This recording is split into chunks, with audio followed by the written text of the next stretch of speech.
Welcome to the podcast. Chris Graham and Rod Mullins. We're going to talk some NASCAR news here on this Wednesday, and we'll get to recapping last week's COTA race, get you ready for this coming weekend as we get into the show. But we're going to start with some sort of breaking news. Some more legal filings in the charter lawsuit. The issue brought up last fall by 2311 Racing Front Row Motorsports. Now there's something new coming back from the other side from NASCAR. Rod, what's going on? Well, NASCAR filed a countersuit today in U.S. District Court against 2311 Front Row Motorsports and 2311 Racing co-owner Curtis Polk. Now, Curtis Polk is also, I think, the way I understand it, Michael Jordan's agent, and he has been named in this. He wasn't named in it at first, but now he's being named in it, citing that the parties have, quote, embarked on a strategy to threaten, coerce, and extort NASCAR into meeting their demands for better contract and financial terms. Now, it doesn't sound that bad to me, but to NASCAR, it's everything toward their livelihood. The NASCAR attorney said in a call with the media on Wednesday morning that 2311 and Front Row Motorsports, their actions threatens the future of the charter system, which kind of counters what Steve Phelps had said back at Daytona when he kind of gave the state of the sport kind of address to people at Daytona, saying that they hope to eventually move beyond charters and they wanted to go in a different direction per se. And so that's obviously been thrown out the window now with that one. So it's this is going to be this is going to be hard to see how this one's going to play out before it's all said and done. Yeah, just to kind of recap, because we've talked about this topic a lot over the Yeah. last several months, dating back to last year when all this came down. The charter system dates back to an effort by NASCAR to actually, I mean, teams had been requesting for years, Hmm. hey, we need some stability here. We need some Right. assurance that we can, go from year to year. So the charter system was that, but NASCAR used the charter system then to, at least in the minds of quite a few teams anyway, maybe not everybody, but quite a few teams, Hmm. to impose some terms, financial terms that weren't to their liking, but it was progress. It was Right. stability, but then the teams, hey, we need more. Most of us are not making a lot of money. Most of us are losing money. And then we have what happened last fall. The Hmm. NASCAR gives 48 hours to take it or leave it with these charter agreements. Most teams signed it, 2311 and Front Row did not. They've been engaging in litigation ever since. We've had some back and forth on that. And now here we are with NASCAR saying, hey, the whole idea of them suing is wrong. And I'm seeing the statement from Jeffrey Kessler, the attorney for the teams, who is one of the leading guys. He's a guy you Hmm. don't want on the other side of the courtroom if you're in an antitrust case. Uh, Hmm. he said NASCAR agreed to the joint negotiations that they now attack. When these joint negotiations failed, they use individual negotiations to impose their charter terms, which most of the teams decided they had no choice but to accept. Um, Yeah. and so, this is, I think in the end, Rod, I look at this. I mean, I was reporting earlier this week on another sports lawsuit involving the ACC, the Atlantic Coast Conference. Right. State and Clemson had been suing over the past couple of years, had been engaging in litigation with the ACC countersuing, and those parties came to an agreement eventually.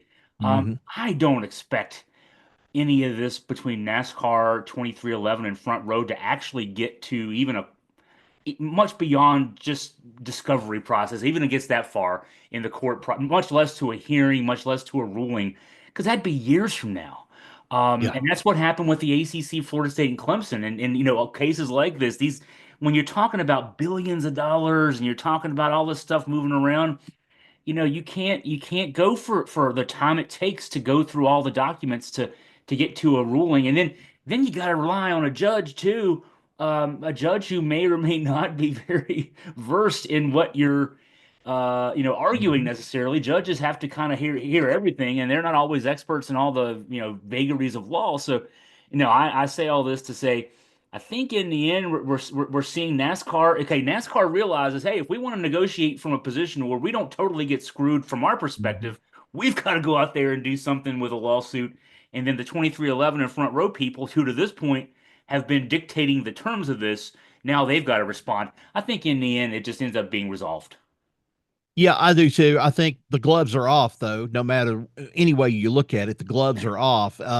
Whether or not they have landed a punch on each other using the kind of the boxing kind of scenario, that remains to be seen. I know that they have kind of impressively come out from their corners, and we can say that about 2311 and also front row. They came out of the corner and they had some things that they could really stand on and really say that, hey, this is what NASCAR is doing. This is what the sport is doing. This is what's happening from this family owned business or family owned organization. But then it took NASCAR just a little while to figure out this is what they've got planned or this is what they're trying to put together. So let's counter them. And that's what they did. Jim France said back when they filed the antitrust lawsuit back on October 2nd, Jim France stated, quote, NASCAR has unlawfully maintained its monopoly position for offering a top tier stock car racing series in the United States in violation of the Sherman Antitrust Act. Now, that's what was said, stating that about against Jim France, I should say, with NASCAR. That's what the argument was about. They've got some points there. They've got some points that it is a monopoly in one sense because you have all this domination by this sport, but you really don't have the input, so to speak, of some of the driving teams. Well, I take that back. You do have some. It's just not all of them because there would be some people that would say Hendrick Motorsports has got some kind of control over NASCAR because what did they do? They put together, the team last year. They went over to France, went over to Europe and raced in that specially built Camaro that they had, ZL1. Denny Hamlin even questioned that. Denny Hamlin questioned, why did NASCAR go to Hendrick Motorsports? Well, Hendrick Motorsports and Rick Hendrick was one of the teams that, when they were given the 48 hours, they signed it. And Rick Hendrick was pretty much, I just don't want to fight about this. I just don't want to fight. I don't want to go on with it. So you've got a tale of two or three different worlds here. It's all kind of transpiring at the same time. We've got what Michael Jordan feels on one end of it. We've got what Denny Hamlin feels. We've also got now what the NASCAR kind of prerogative is, what they're trying to do. I think they're trying to keep from teams like a Denny Hamlin and Michael Jordan from gaining too much power in the sport, dictating everything and have one or two teams dictate the sport. I think they're trying to get away from that. In the end, it's going to hurt. I think it's going to hurt the racing fan if something doesn't come of this the right way and some kind of deal is worked out. It's going to hurt the racing fan out of it. Definitely going to hurt the tracks. We may see a lot of tracks drop off, but I don't see that happening right now. I see negotiation. I see some things behind the scenes taking place. May not be on a very serious tone as of right now, but I think they're speaking with each other back and forth and saying, what can we do to kind of make this right to where you'll drop the suit? So we've still got a long ways to go in this. The two worst things that could happen, because at first I was thinking worst case scenario. Well, to me, there could be two worst case scenarios. Mm-hmm. One would be that we see something happen like we saw or we're seeing in golf, Right. where this Saudi financed league split off. They took a bunch of the top guys in golf and they're doing their thing. Nobody's watching them. They're losing money hand over fist. Right. But they're also still top guys under contract.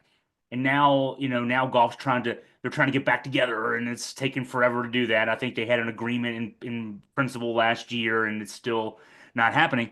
The other would be that you have some of these top teams just say, "All right, we'll take our money and go home." Mm-hmm. And then you lose the star power and the money and the investment and the everything else of the Michael Jordans of the world. Some other top teams maybe just say, you know what, we're all losing money. It's fun to do, but at some point, fun needs to make money, and we're going to go away. And then then the quality of the stuff on the track. Either way, the quality of what we see on the track goes down. Like you were talking about for the fans, what Mm-hmm. the fans want is just look. There's billions of dollars at stake here. Y'all just figure out how to divide it up. You Yeah. know, that's all it That's is. what it comes. That's what it comes down to. That's me. It's You guys have got to figure this out. This is not, don't use us as a bargaining ploy, so to speak, the fans in that kind of sense, but we're going to be affected in the long run if you guys don't get something solved. That's going to be a one part of it. And here we are, we're talking Front Row Motorsports and 2311 are both open teams now. They are not a chartered team by the agreement because they were the only two that didn't sign anything.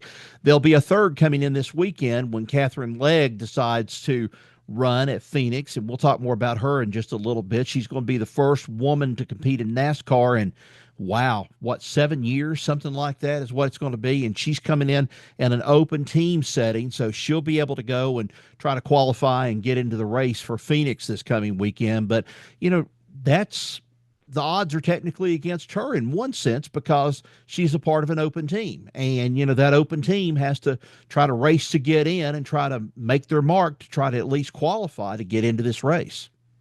Open teams for people who are listening and are wondering, of course, they used to all be open teams back Mhm. before the charter system, but an open team is kind of like, all right, the Yankees are in Yankee Stadium, and now all of a sudden an independent team shows up and says we want to play in the American League East, and we want to start with the Yankees.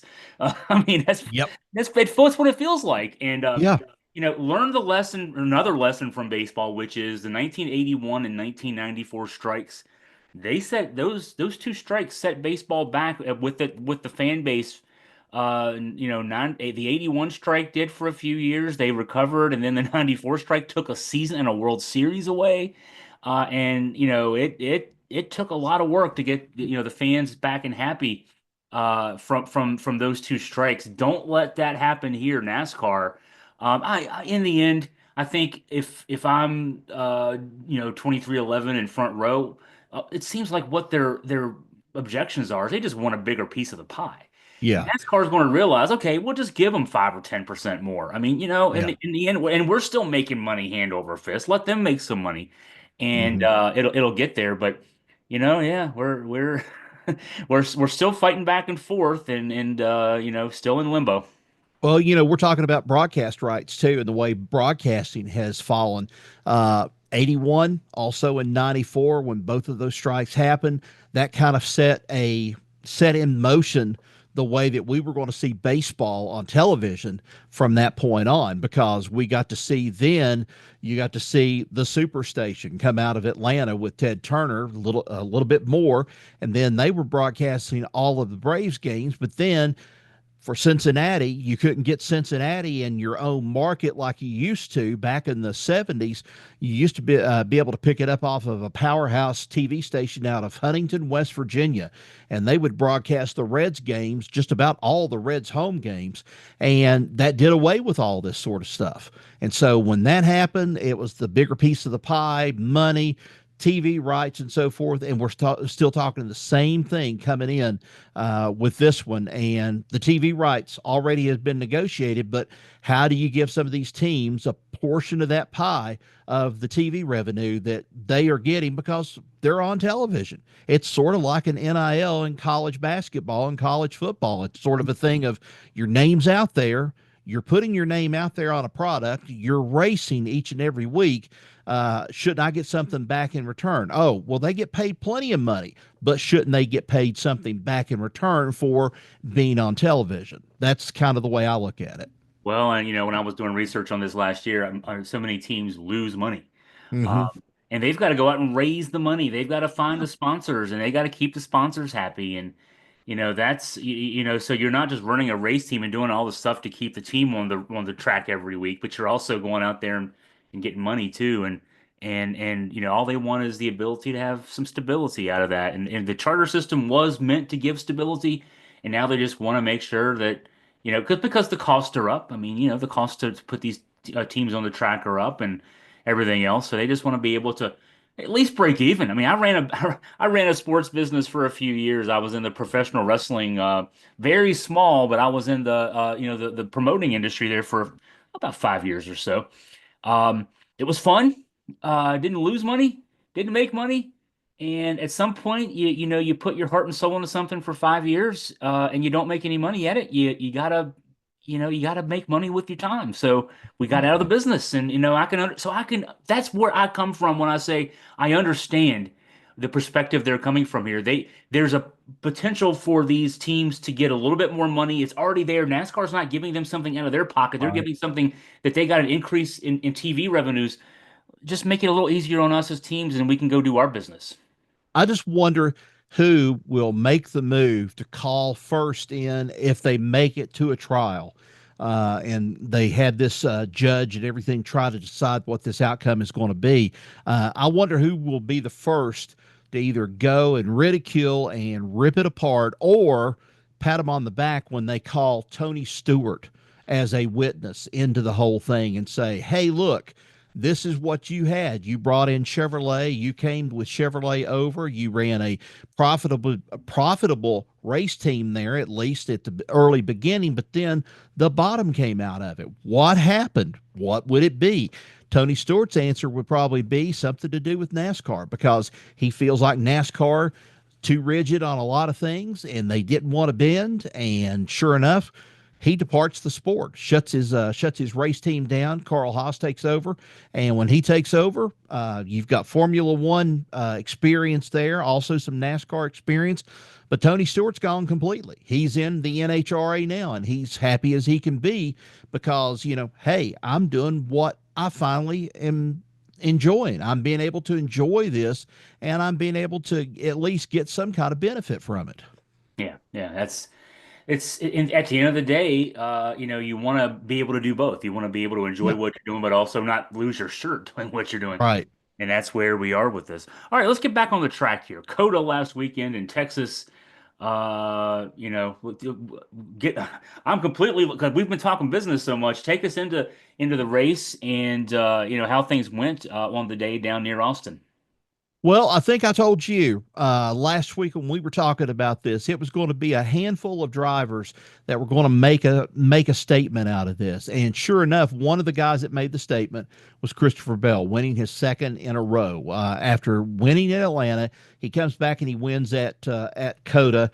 And I also mentioned too in there that I thought the possibility if Kyle Busch could get everything together, Kyle Busch might have a fair chance at this race. And then here he was, he led 46, I think 46 laps altogether before he and Christopher Bell made contact. It wasn't, the bad kind of contact that got Christopher Bell in trouble with Busch last year. This was racing, rubbing and racing was what it was. And it ended up, Kyle Busch had just used up every bit of his race car almost, his rear tires, his rear end in the Chevrolet that he was driving, and it just made matters worse on the day. But he finished still in the top 10. It was a great run for Kyle Busch. Another one that I thought had a chance out of it was Tyler Reddick. Tyler Reddick came out of nowhere there toward the very end and got into the top 5 and thought, hey, he's going to actually pull this off and he might be able to win it. But for Christopher Bell right now, I think since Joe Gibbs has kind of let loose and taken the reins off of Christopher Bell when it comes to racing outside of NASCAR, and I'm talking dirt track racing, and he's kind of opened that up for him. I think we've seen a new Christopher Bell kind of come out of this, a much more confident Christopher Bell, and he definitely there toward the end of the race he dominated and he made it a race that was exciting. As a matter of fact, the ratings up 25% over what they were last year. Most watched sporting event on the weekend. And I know some people would say, well, I don't care to watch NASCAR. I don't want to watch it and so forth. There's basketball and other things going on. Yes, there were basketball games and NCAA going on, but this is a statement for them to be able to pick up a 25% increase in audience and watch this race down at the very end of it. They saw some great racing, and I'm telling you, I couldn't be more impressed with Christopher Bell so far on the season. Joe Gibbs even said too earlier in the week, right after the race on Sunday, he said there's something about Christopher Bell now that I haven't seen before, and it's almost like and I describe it as an aura. It's kind of like a championship aura that's sort of around him. It's sort of like he's got his ducks in a row and he's set up and he's ready to go for this. Now, whether or not he goes and plunges off the cliff here at the, about the midway point in the season, that remains to be seen because sometimes Joe Gibbs teams have plunged down to the bottom depths of the NASCAR standings and everything, especially in race to race. So we'll just have to wait and see on this. Christopher Bell could have some bad luck happen before all is said and done, and then Chase Briscoe coming in there. Denny Hamlin has not had a good 3 races to start the season off with him, and I'm sure he's looking for answers right now. He's got a new crew chief. They're looking for new answers, but they're not coming right now at this point, and we'll find out if they materialize when they go to Phoenix this weekend. 4.1 million is a huge number. I was just doing some quick research on this. IndyCar's race this past weekend, 1.4 million. Mm-hmm. So, 4.1 is almost 3 times what that is. I'm familiar with ACC football. The two major teams, Florida State, Clemson. Their big games will get in the range of 2.5 million for a 3 hour broadcast. Pro wrestling, Monday Night Raw, which is now a $500 million a year property of Netflix, gets between 1.7 and 1.8 million per show. So Mm-hmm. 4.1 is a big number. That's Yep. that's good, and it's 25% up, but that's a big number no matter what. So Yep. um, so good news there for NASCAR, certainly on the business side. We were talking about the business side earlier. Hey, want a rules update kind of thing here. We talked about Kyle Busch a little earlier. There was something a clarification, I guess we can say, about damaged vehicles that impacts what could have impacted Kyle Busch a couple weeks ago anyway. Right. Well, it's that rule that about, the damaged vehicle policy. The thing is, they will let you work on your car if you're able to drive it back to the pits. They'll let you work on your car and so forth. But if you're not able to work on your car, as it has been in the past, you are almost eliminated. You're taken completely out of it, because if you can't get the car back on your own power and get it down pit road and take it behind the wall, then essentially you're done for the day. Well, NASCAR updated the rule book this past today, as a matter of fact, or I should say back on the 28th of February. It'll likely leave Kyle Busch and Richard Childress feeling a little justified in how indigent the 2-time champion felt in the aftermath of his elimination at the Daytona 500. And what it was is they've updated the language in the rule book to reflect that a driver can only leave the designated work area once before attempting to make minimum speed, which was not the language of the rule book at the time of the Daytona 500. So he can leave the designated work area and attempt to make the speed out on the track. They can black flag you and make you come back to the pits, and you can work on it more. But additionally and previously, if a car was on pit road getting repairs and the time limit expired, which I think was 15 minutes is what they had in there, a danged car, as it would be forced to the garage to complete repairs. Now repairs can continue on pit road, but will result in a stop and go penalty. So that's really not that bad. I mean, you're only going to be penalized a stop and go penalty out of it, but you're trying to get back out there on the track as quick as you can to avoid trying to lose any more places in the grid, so forth. So the teams will also still need to meet their minimum speed no matter where the repairs were completed, whether it's inside the pits, inside the garage area, or they're on the pit road. They're going to still have to maintain a minimum speed, and if they can't, they'll black flag them, and then they'll pull them back in. Is what they'll do. Let's talk about Catherine Legg. You mentioned her earlier when we were talking the business side of things. I have to admit, and I hate to admit, I didn't know much about her, or really anything about her until we were preparing for the show.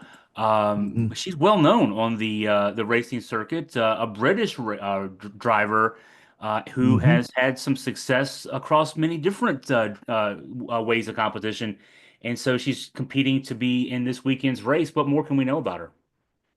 Well, she raced at Indianapolis. I know that she's raced there a couple of times. She's not had a lot of success, but I think in one of her Champ Car debuts, I think she went out in the Champ Car debut and she rookie that year, and she won the race in her first start ever. I mean, she's a go-getter when it comes to racing on, whatever the circuit may be. But, now she's making the drop over to NASCAR to see what she can do. She's going to be driving the number 78 drop light Chevy Camaro this weekend. It's her debut in the series, underscoring her determination and also her versatility in professional racing. Now, some people might say, okay, well, we've got another Danica Patrick showing up.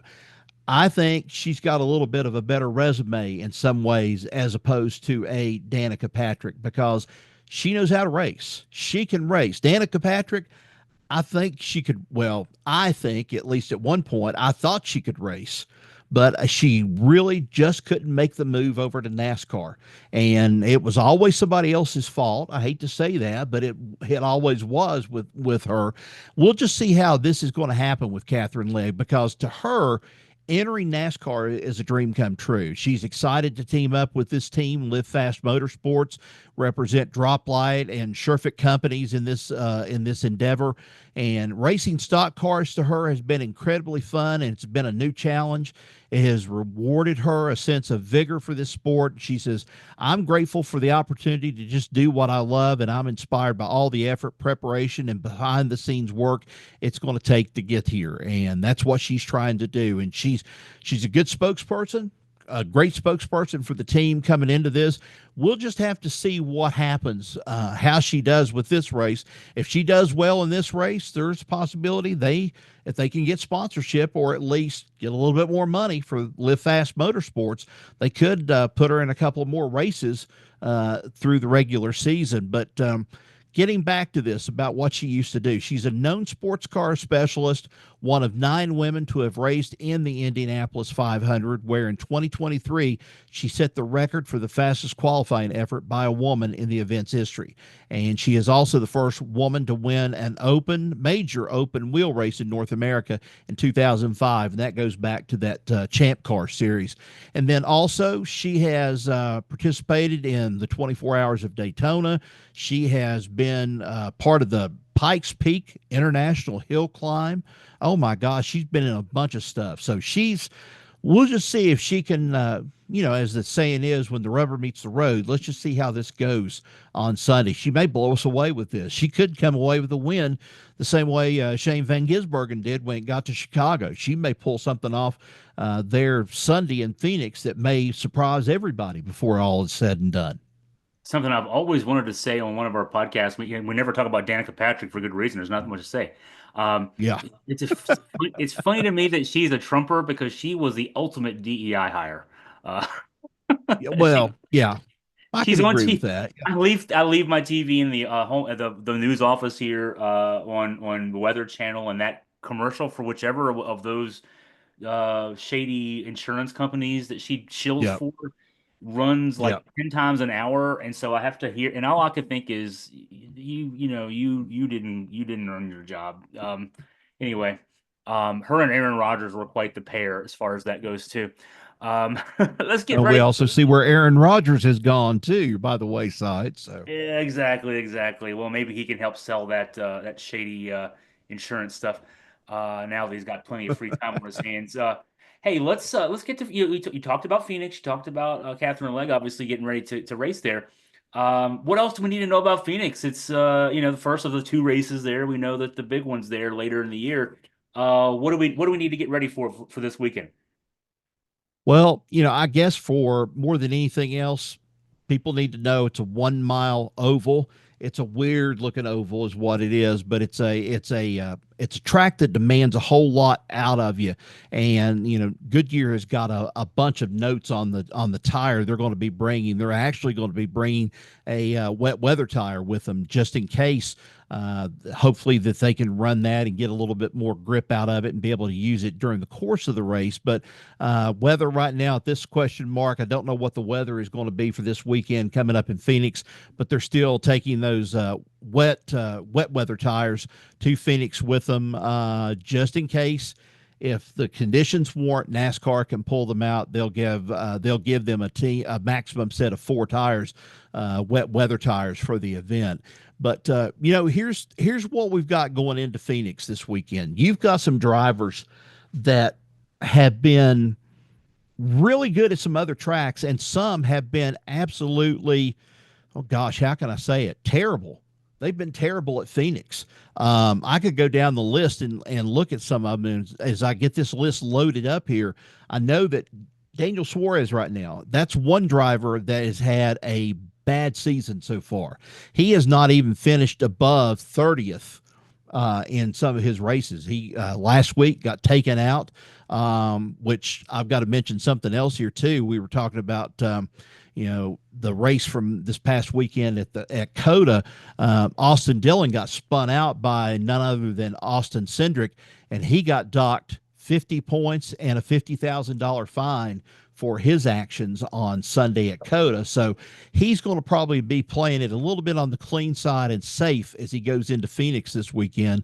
But some of the other drivers, um, Noah Gragson, he had an eighth place finish at Coda, was in his first top 10 in the last 16 starts. But now for him, the bad news, well, let's look at his driving mate, Todd Gilliland. He's not finished better than 17th in 6 Cup starts at Phoenix. Zane Smith, another one of the drivers out of front row, has not finished better than 29th in 3 Phoenix Cup starts. You've got those. Cole Custer has not done well while being there at Phoenix in his races.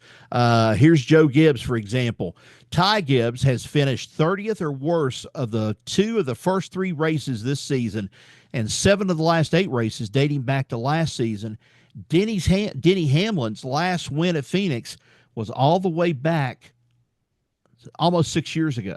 November of 2019 was Denny Hamlin's last win at Phoenix. So there's a lot of things in here right now. I've got to say this.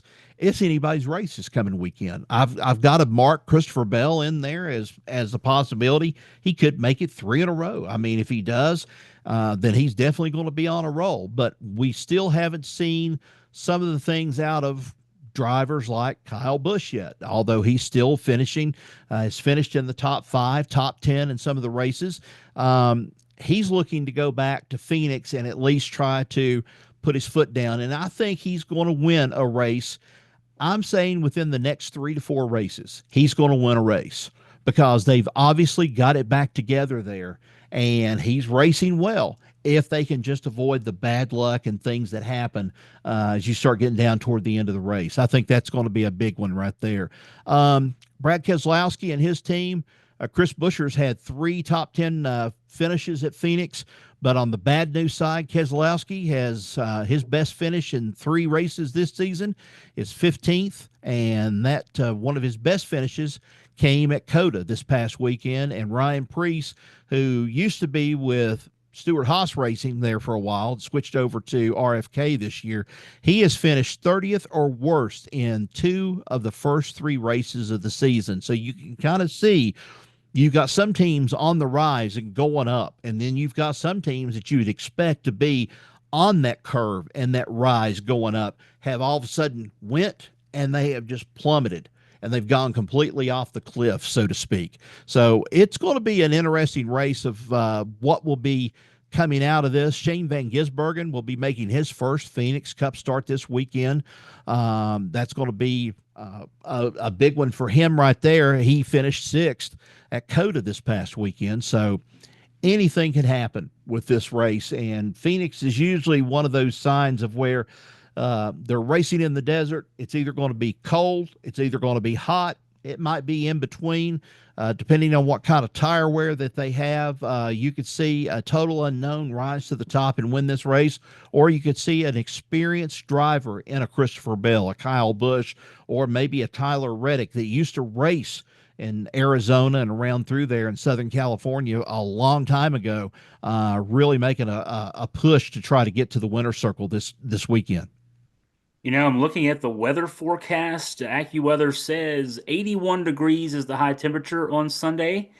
Of course, no chance of rain. I say, of course, no chance of rain. Actually, Friday, you don't think of rain in Phoenix, but Friday, 59 and a 94% chance of rain out there. So that may impact, some of the stuff leading up to Sunday. But looks like great weather on race day, and the circuit is out there in the Southwest. We were just in Austin this past weekend, Phoenix this week, Las Vegas next week, before making the way back to eventually, gosh, Martinsville later in the month. Bristol. You'll Hmm. be down in Bristol for us middle of Yep. April. So, but out in the Southwest now, it should be some interesting stuff. 3:30 on FS1 on Sunday. Of course, look to Augusta Free Press and to Dickinson Media for coverage from Rod. And hey, Rod, man, we've been talking for like 40 minutes now. It's been we had a lot of stuff in here, a lot of news, a lot of Yeah, we did. breaking news. Last thoughts as we get ready to wrap up here. Last thought. I just was reading a little bit of your article. Of course, you saw the Florida State Virginia game, and I'm telling people I'm a UVA fan out of it. But I still kind of find it hard to believe. But in one way, it's not hard to believe that Ron Sanchez, that could have been his last regular season game there at home. With the way the cards are looking and everything toward who are we looking at right now? Who are we looking at as a possibility of stepping into that role as head coach at UVA? The search committee we've been reporting has zeroed in on Shaka Smart, the former VCU and Texas coach, now doing a good job up at Marquette. And that's the primary target right now. Ryan Odom, who's at VCU now, would be a maybe a second choice if something happens with Shaka Smart not working out. Ryan Odom, his father Dave Odom was a longtime assistant at UVA. Ryan actually grew up within the UVA program in one sense. When Dave was the top assistant for Terry Holland back in the 80s, Ryan was a ball boy when he was coming up through elementary school and middle school and high school with UVA basketball. So he's pretty familiar with Charlottesville too. But yeah, Ron Sanchez, nothing against him. This season is not working out, and it seems like the powers that be kind of want to move in a new direction. But nothing against Ron. He did the best job he could. He's a super human being. And want to I want to wish him the best. He's still a coach. There's still games to Mm-hmm. play. Obviously, this Right. weekend Virginia can actually win if they win this weekend. Can play their way into a bye in the ACC tournament. They could be the 9 seed and would be in the 8-9 game next Wednesday. And not that long ago.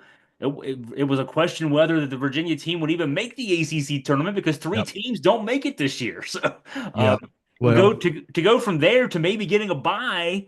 I mean, it shows there's been some progress, but probably just not enough progress to justify the long-term commitment. So he and the staff and the players have done their best, but it just maybe not enough for the standards that Tony Bennett had gotten the program to in the last few years. Right. I think everybody down here is talking too about the fact, and nobody else has really reported it around here, and that is Mike Young at Virginia Tech, because there's signs there pointing that he may be out before it's over with. And how's that looking right now, or the situation from what you see? Well, so there's been certainly been a lot of talk about that. I did some reporting. Virginia played Virginia Tech a couple times this season, and before one of the games, Scott German, my colleague here at AFP, and I were chatting with some of the Tech folks. The one issue could be money. Not that he Mm-hmm. and so I did a FOIA request, Freedom of Information Act request for Young's contract. The buyout for him is not prohibitive. He's only under contract for a couple more years after this season.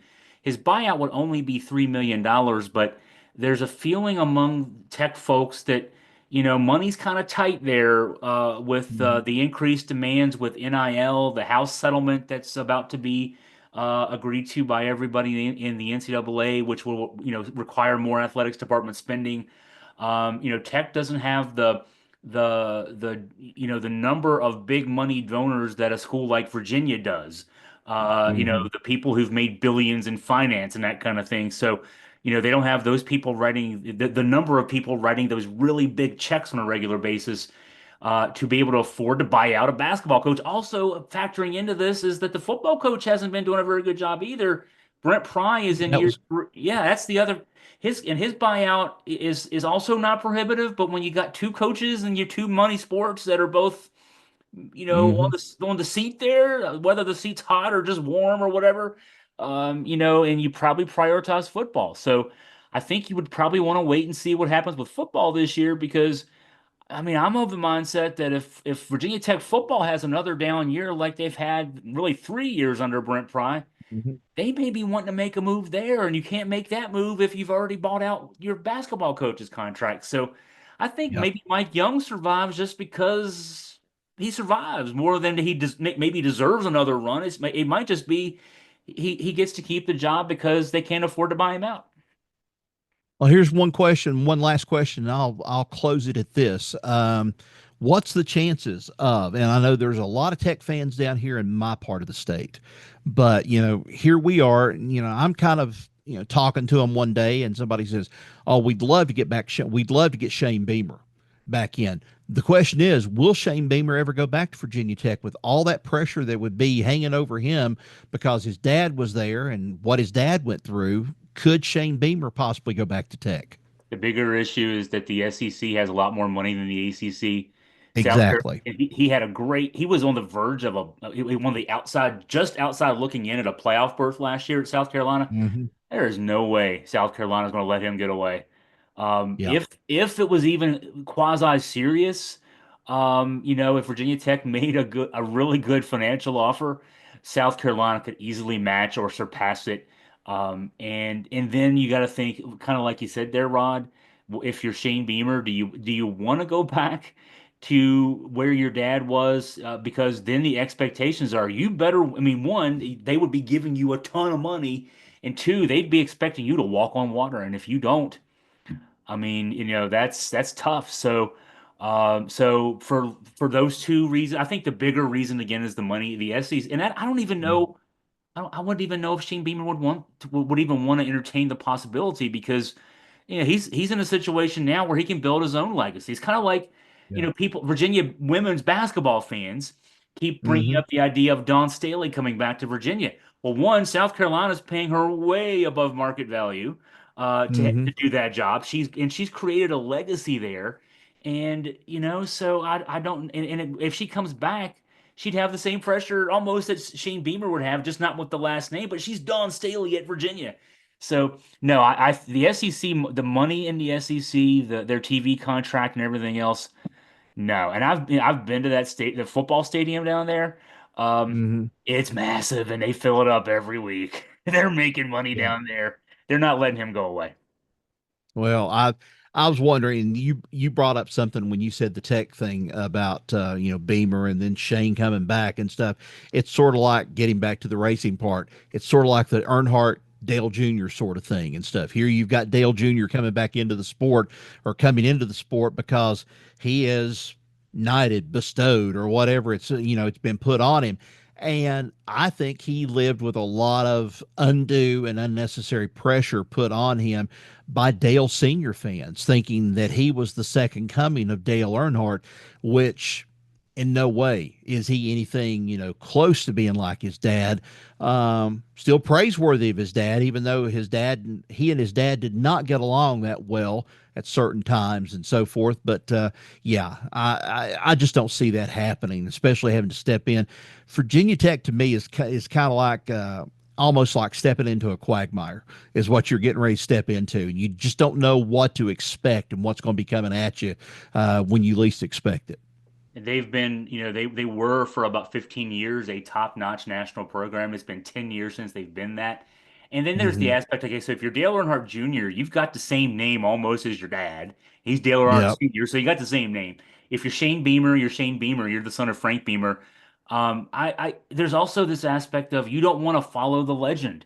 And you were Right. talking about Ron Sanchez and Tony Bennett. I think the best thing Tony Bennett did for Virginia basketball was he gave a year between whoever's going to replace him full time. It looks like to me, it Hmm. looks like Shaka Smart. I'm the reporting I've done on this, but if Shaka Smart had followed right up of Tony Bennett, maybe there's even more pressure on him to do well. But now that they've had this year of buffer, they've Hmm. given up this, and it's been a down year for Virginia basketball fans. They're 15 and 15. They're not like tanking or anything, but 15 and 15 is not Virginia expectations. But now the next guy can come in and get a winning standard back, but he's not doing it necessarily in Tony's shadow. He's reclaiming past glories. Um, Shane, I mean, gosh, if you go to Virginia Tech after 10 years of failure, after your dad had that great run, Yeah. oh man, I can't imagine the pressure he'd be under in that situation. Mm. So. He's going to go. He's going to stay at South Carolina. They have some great in Columbia. Columbia. I spent some time down there when Virginia was in the making the run to the 2019 national title. The first two games, the regional games, were in Columbia, and Hmm. down at the University of South Carolina. It became one of my favorite little towns. I say little, it's probably 50, 60,000 residents. What a great place to be. It's a great college town. And they got a lot of good food down there. So Yeah, they sure do. it'd be They hard to do. get him away from there, I think, I'm sure it would be. So for lots of reasons. Hey, it's been a good chat, Rod. As always, thank you for your time, your insight. We'll look forward to talking to you again next week. appreciate it, Chris. Thanks.